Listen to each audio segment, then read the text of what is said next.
We begin where the ice ends, and the truth is buried. The Druids were never just simple forest dwellers as history books claim. They were the direct spiritual heirs to the fallen Hyperborean light. When the great northern civilization was swallowed by the encroaching frost, its masters of wisdom migrated south into the misty lands of Europe. They carried with them the green fire, a sacred, high-tech knowledge of how the stars interact with our human DNA. They settled in the ancient woods, hiding their advanced science under the mysterious cloak of nature worship and complex rituals. To the uninitiated, they were merely priests or sorcerers. But to the insiders, they were the last keepers of a global high-tech civilization. They served as the bridge between the celestial stars and the sacred soil, waiting for the cycle to turn once again. For a Druid, every ancient tree was not just wood, but a vast biological library. They developed a sacred language called Ogham, where every letter corresponded to a specific tree and a unique vibration frequency. They understood long before modern science that the massive mycelium network beneath the ground was a biological internet, transmitting data across entire continents in real time. They didn't need dusty scrolls or libraries. They learned to read the very vibrations of the leaves and the pulse of the sap. This part of the Druid Code allowed them to predict shifting weather patterns, heal supposedly incurable diseases, and communicate across vast distances without speaking a single word. They lived in total, perfect synchronization with the Earth's heartbeat, a rhythm that humanity has now lost to the sterile noise of machines and digital chaos. The most iconic symbol of the Celtic elite is the golden torque, the heavy twisted ring worn around the neck. Modern historians dismiss them as mere jewelry, but the truth is far more technical and profound. These torques were constructed of high-purity gold and copper, precisely designed to act as sophisticated electromagnetic resonators. By wearing them around the neck, the Druids could stimulate the vagus nerve and the pineal gland using the Earth's own magnetic field, inducing states of higher consciousness at will. It was wearable technology, a sophisticated biohack that turned the human body into a sensitive antenna for cosmic signals.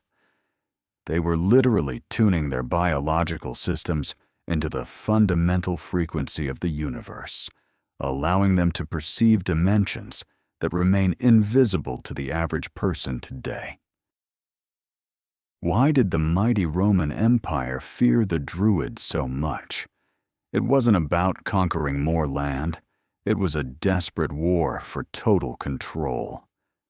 Julius Caesar realized that as long as the Druids existed, the Celtic people could never be fully enslaved or broken. A man who knows with certainty that he is immortal cannot be threatened with death.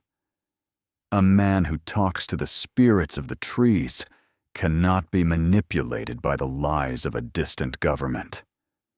Rome launched a brutal, systematic campaign to burn the sacred groves to the ground and slaughter every scholar they could find. They wanted to replace the Druids' internal freedom with a rigid, external Roman law. The destruction of the Druid order was the first Great Reset, designed to permanently sever our intuitive connection to the earth and its power. The famous Celtic knot is far more than an artistic decoration. It is a complex map of the soul's eternal journey. In this section, we dive deep into the mathematics of the spiral and the interlaced patterns that define Celtic art. These same shapes are found in the structure of our DNA and the formation of distant galaxies. The Druids used these intricate patterns to create a visual meditation that could actually reprogram the viewer's brainwaves and nervous system. Each twist, turn, and intersection represents a specific path of energy flowing through the universe. By focusing on these knots, the Celts were performing an ancient form of neuroprogramming, keeping their minds razor-sharp and their spirits shielded from any form of psychic interference or external mental manipulation. The Celts didn't believe in gods in the way modern religions do. Instead, they believed in the Sita, a highly advanced, ancient race of beings living in a parallel dimension that is just one vibration away from our own. They called this realm the Other World. Their sacred mounds and massive stone circles were carefully calibrated to the solstices and equinoxes, serving as precision timing mechanisms to align our physical world with theirs. This wasn't just mythology. It was a sophisticated study of interdimensional physics and portal mechanics.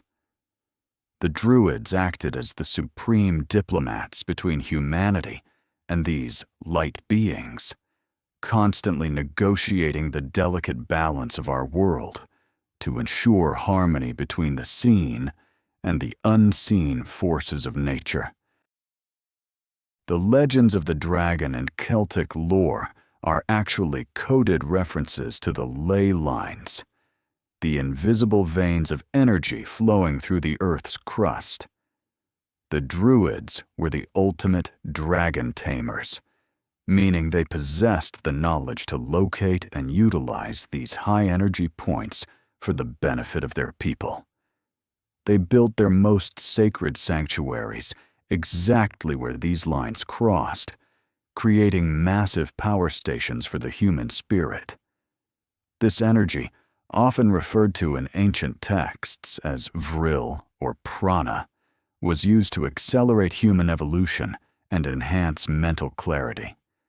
They knew that by standing on these specific power spots, they could literally upgrade their biological hardware, preparing their bodies and minds for the inevitable return of the great galactic cycle. As we look at the chaotic state of the world today, we can see the cracks appearing in the Roman system of control. The ancient Celtic Code is beginning to reactivate within us. Our growing obsession with the environment, with advanced biohacking, and with our hidden ancient history is not a coincidence. It is the green fire of the Druids, flickering back to life within the deep layers of our DNA. The knowledge was never truly lost. It was simply waiting for the right cosmic frequency to wake up once more. We are the modern descendants of the forest hackers, the true heirs of the Hyperborean Legacy. The sun is rising over the north, the veil is thinning at last, and the spirits of the Druids are calling us back home to the wild. This is your invitation to the Great Awakening. Don't let the fire fade again. Subscribe to our channel and join the circle of those who remember